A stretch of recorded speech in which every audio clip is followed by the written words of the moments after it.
Hello everyone, I am Mrityunjay sir. Welcome you all to class 11th IP chapter 1 Computer System or Basic Computer Organization part 4. In part 4 we will learn mobile system organization. Modern mobile systems are tiny computers in our hand. Although they have less computing power compared to their bigger version, they handle diverse type of applications such as making call through the radio signals, offering camera utilities, handling touch sensitive screen, display audio video graphics content, and having little battery based power, etc. Let's see this overview of mobile system organization. In the mobile system organization, there are different parts as shown in this picture. You can see in the middle, this part consists of the CPU containing the communication processor, APU application processing unit, GPU graphics processing unit, then there is a camera unit, display subsystem, then there is a radio signal management, then power management, codec for audio subsystem, that is the audio subsystem, then memory and storage. These are different components that comes under mobile system. Thus, the system organization of the mobile has a component to handle all these. A mobile system's CPU handle diverse type of applications but has a little power compared to the computers, as the mobile systems run on the battery power. We'll discuss each component one by one. So let's begin with mobile processor. Mobile processor is the brain of a smartphone. A CPU receives command, makes instant calculations, play audio video, stores information and sends signal throughout the device.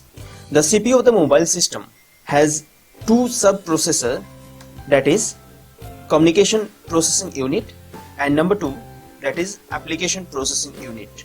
We'll first say communication processing unit, that is CPU. Communication processing unit is a subsystem that is responsible for making and receiving. It has digital signal processor that helps us to work with RF transceiver. RF transceiver is radio signal management unit, and second, audio subsystem. We'll start with radio signal management system. Radio signal management system is responsible for connecting SIM, which provides a type of modem to the base station through radio signals. Mobile telephony works through the established connections between the mobile stations to base station and base station connected to other base station, that is cellular networks. Example is 3G, LTE or 4G based cellular networks. The second part is audio subsystem. Audio subsystem is responsible for converting the voice signal, that is an analog type, to digital signal and vice versa. The audio subsystem can receive the voice input through an inbuilt mic and produce audio output and send it to inbuilt speaker. The audio subsystem has two subparts that convert the audio signal to the digital signals and vice versa.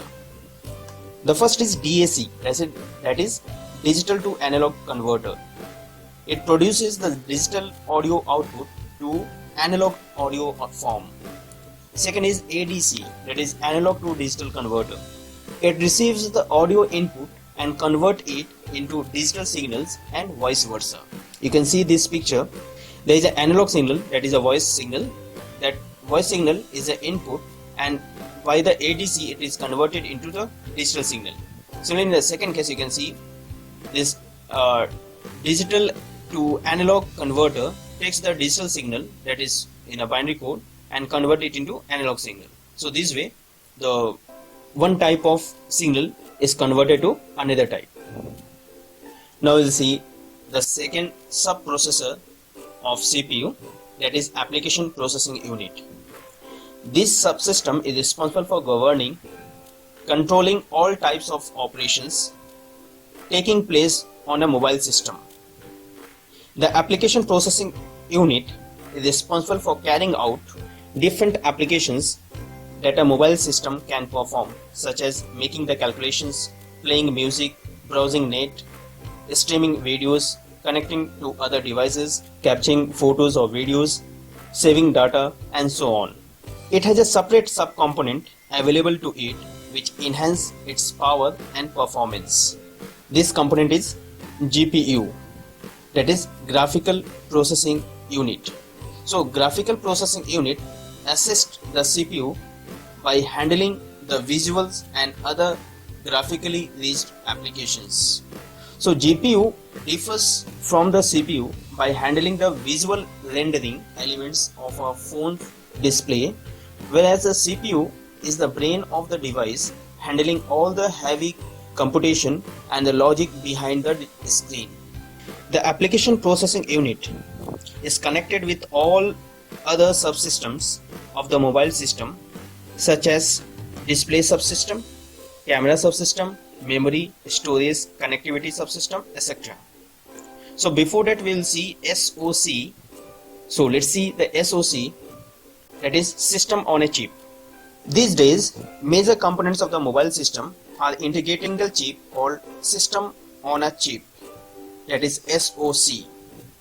The components that an SoC generally incorporate within itself include a central processing unit, input and output ports, internal memory, as well as analog input and output blocks, among other things. Depending on the kind of the system that has been reduced to the size of a chip, it can perform a variety of functions including signal processing, wireless communication, artificial intelligence, and many more.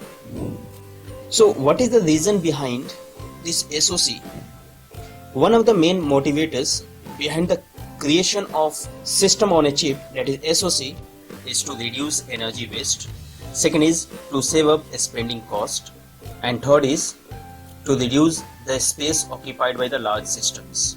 So we can say the SoC, that is system on a chip, consumes less power compared to other alternatives.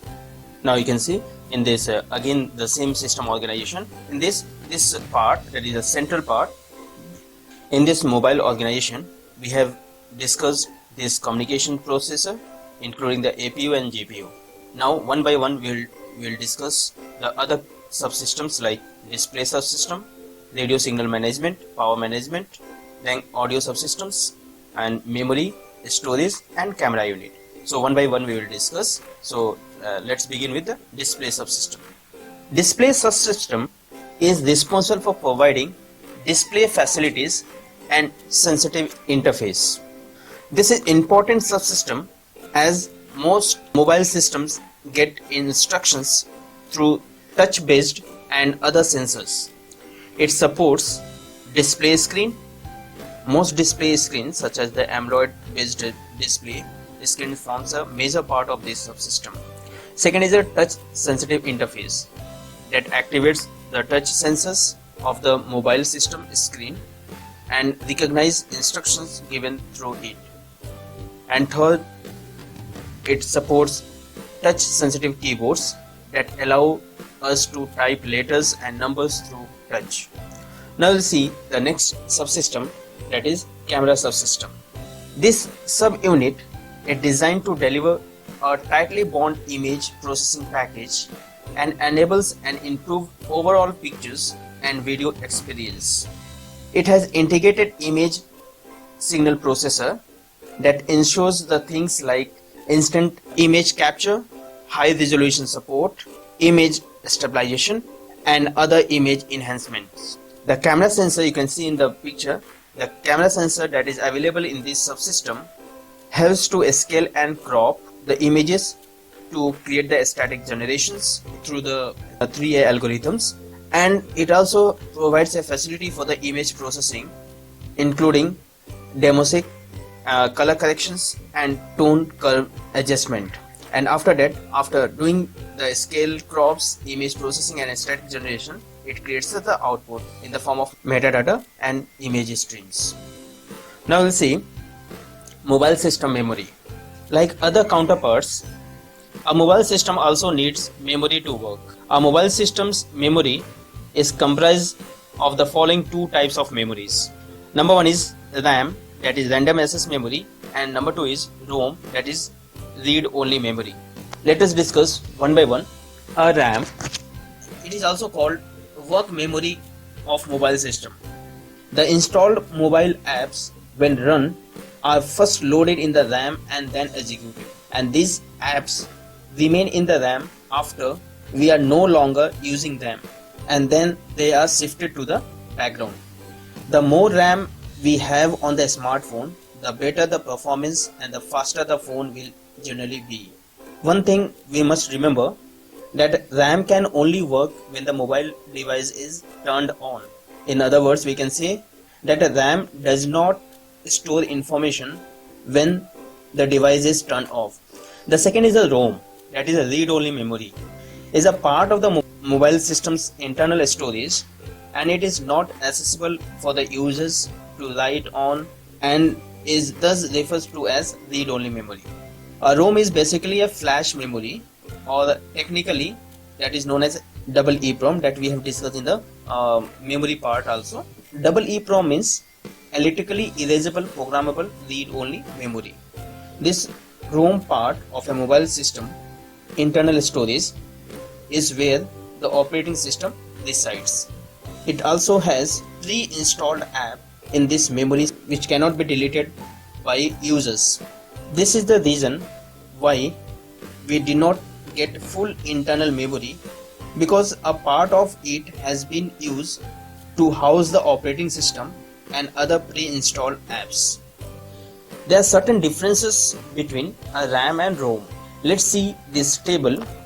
There are four differences. The first is the data and a program. A RAM stores the data and a program during and after processing, whereas in ROM, data and programs are stored by the manufacturer. RAM stores the information temporarily, whereas a ROM stores the information permanently. Processing time, the RAM is very fast but uses a lot of power, whereas ROM is fast but uses a very little power. And next is a volatile. So RAM is a volatile memory, whereas ROM is a non-volatile. So the information stored in the ROM will not be deleted, whereas the information stored in a RAM will be deleted. Now we move to next, storage. Internal storage of a mobile system is also called expandable storage. That means we can expand it. It comes in the form of either SD card or a micro SD cards, etc. It is the storage which can be removed easily by us and can be used for storing pictures, music, videos and other files. We may or may not be able to install the application on it. This is because some manufacturers allow for it while some does not. To an extent, even the cloud storage can also be categorized as a external storage. Now we'll see the power management subsystem. This subsystem is responsible for providing the power to a mobile system. The mobile system works on a limited power provided through a attached battery unit, and this subsystem has a battery management system that works with the battery charger and the battery unit and provides the power to the mobile system in required form. In other words, it contains a collection of different functions that include battery charging, monitoring and supplying many different voltages these systems require.